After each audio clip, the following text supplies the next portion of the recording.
आपके अपने YouTube channel exam से। आज जीके के कुछ महत्वपूर्ण क्वेश्चन देखते हैं। चलिए स्टार्ट करते हैं। पहला क्वेश्चन हमारे पास, पुर्तगालियों ने गोवा को किस वर्ष हस्तगत किया, यानी कैप्चर किया, अपने हाथों में लिया? तो पुर्तगालियों ने सर्वप्रथम 1498 में भारत आए थे और उन्होंने गोवा को अपने अधीन 1510 ईस्वी में किया। कब किया? 1510 ईस्वी में। हमारा ऑप्शन नंबर बी होगा। इसके अलावा हम देखते हैं कि 1510 के आसपास जो घटना घटित हुआ वो क्या था? तो भारत में पुर्तगालियों की शक्ति के वास्तविक संस्थापक अल्फांसो डी अल्बुकर्क थे 1509 से लेकर 15।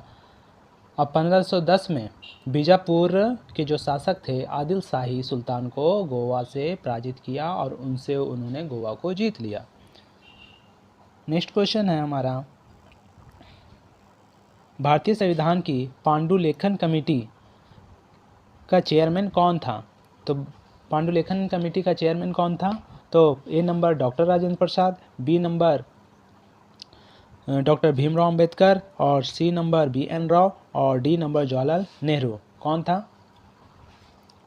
तो हमारा आंसर हो जाएगा डॉक्टर भीमराव अंबेडकर इसका। नेक्स्ट क्वेश्चन देखते हैं हम। तो हमारा आंसर इसमें हमारा हो जाएगा भीमराव अंबेडकर।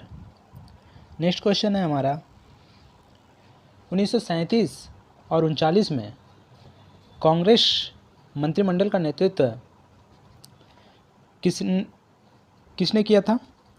तो 1937 और 39 में कांग्रेस मंत्रिमंडल का नेतृत्व टी प्रकाशन ने किया था, सुब्रमण्यम भारती ने, सी राजगोपालाचार्य ने या के कामराज ने? तो कौन किया था?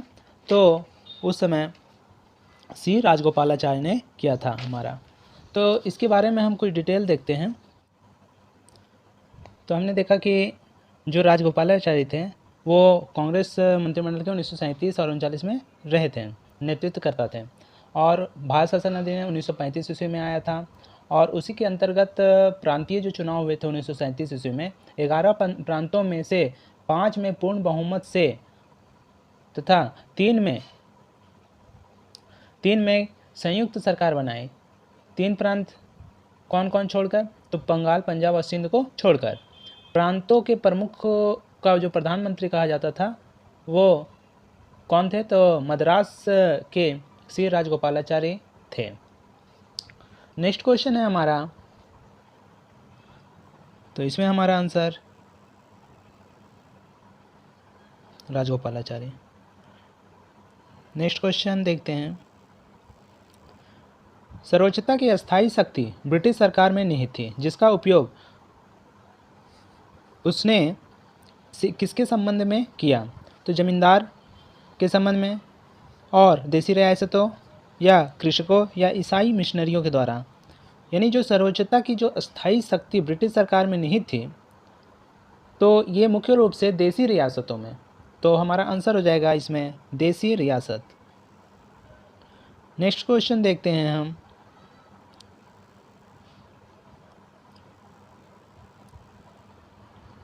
निम्नलिखित में से घटनाओं को उनके कालक्रम अनुसार व्यवस्थित कीजिए।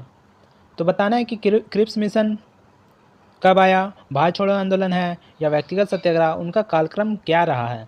तो उसके हिसाब से आप बताइए कि इसमें से कौन होगा हमारा। तो क्रिप्स मिशन कब आया हमारे देश में?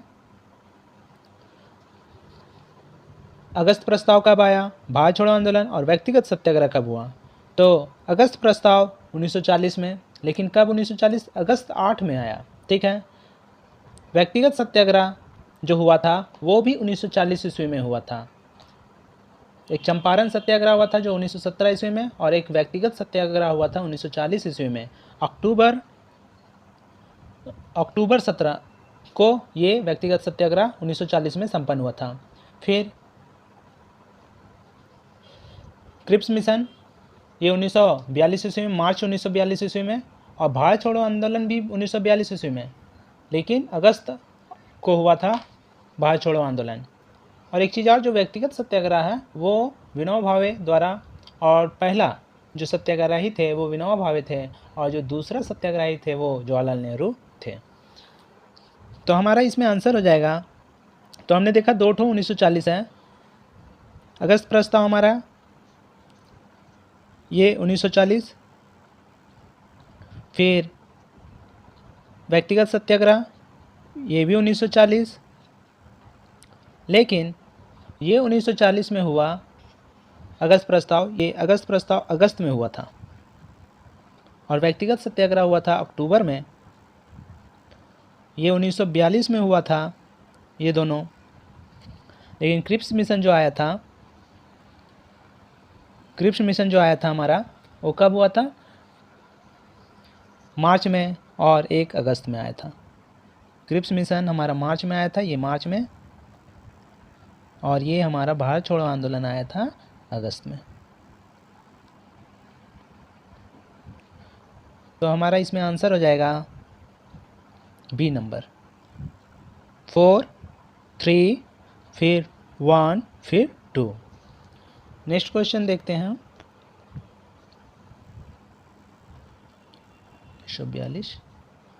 नेक्स्ट क्वेश्चन देखते हैं। 1817 में हिंदू कॉलेज की कलकत्ता में किसने स्थापना की थी? तो कलकत्ता में हिंदू कॉलेज की स्थापना किसने की थी 1817 में?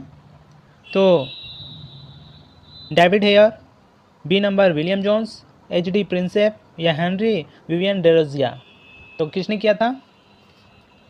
तो 1817 ईस्वी में राजा राम मोहन राय और डेविड हेयर और सर हाइड ईस्ट ने मिलकर कलकत्ता में हिंदू कॉलेज की स्थापना की थी। कालांतर में इसे प्रेसिडेंसी कॉलेज भी कहा जाने लगा।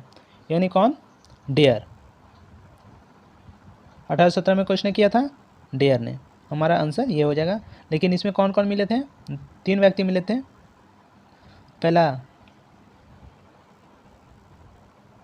राजा राम मोहन राय, और दूसरा है हमारा, एक तो डेविड हेयर है, और ये तो खुद के खुद हैं, और नेक्स्ट हमारा जो है वो सर हाइड ईस्ट थे। हाइड ईस्ट थे। तो इसने किया था। नेक्स्ट क्वेश्चन देखते हैं। तो इसमें हमारा आंसर, नेक्स्ट क्वेश्चन, चंपारण सत्याग्रह 1917 ईस्वी में कृषकों की प्रमुख शिकायत किसके विरुद्ध थी?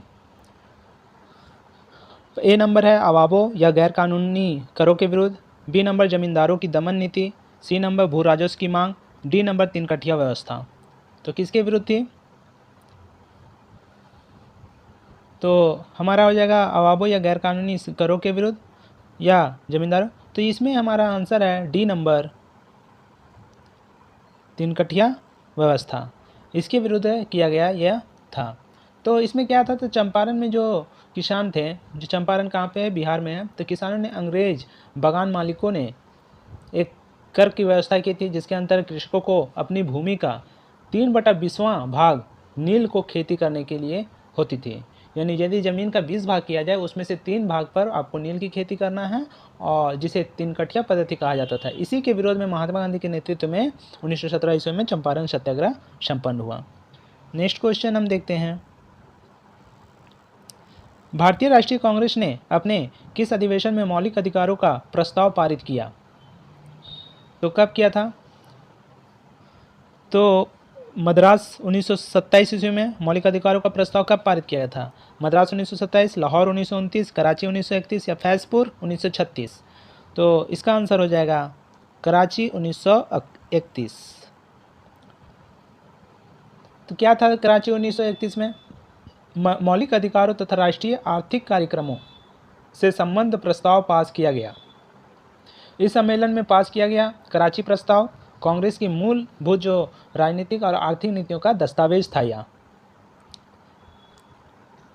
नेक्स्ट क्वेश्चन,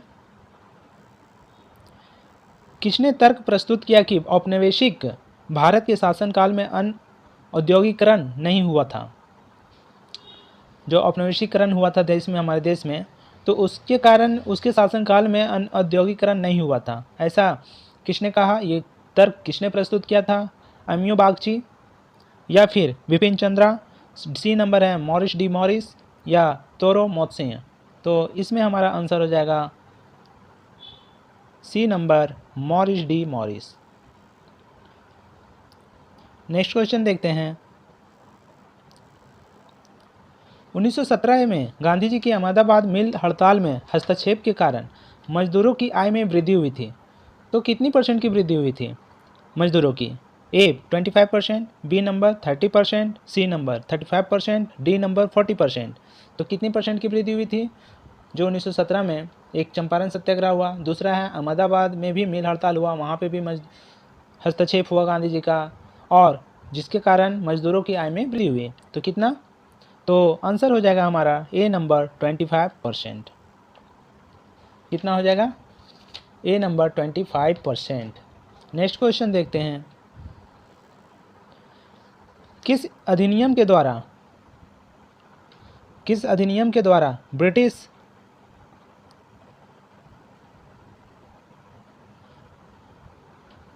संसद ने ईस्ट इंडिया कंपनी का भारत में व्यापारिक एकाधिकार समाप्त कर दिया था? तो जो ईस्ट इंडिया कंपनी शासन कर रही थी हमारे देश में,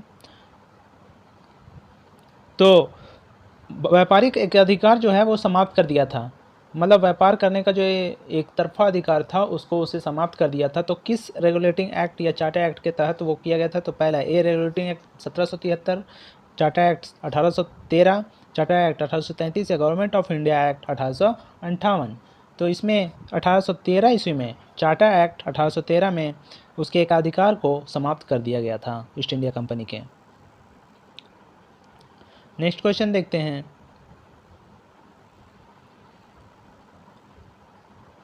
निम्नलिखित विदेशी यात्रियों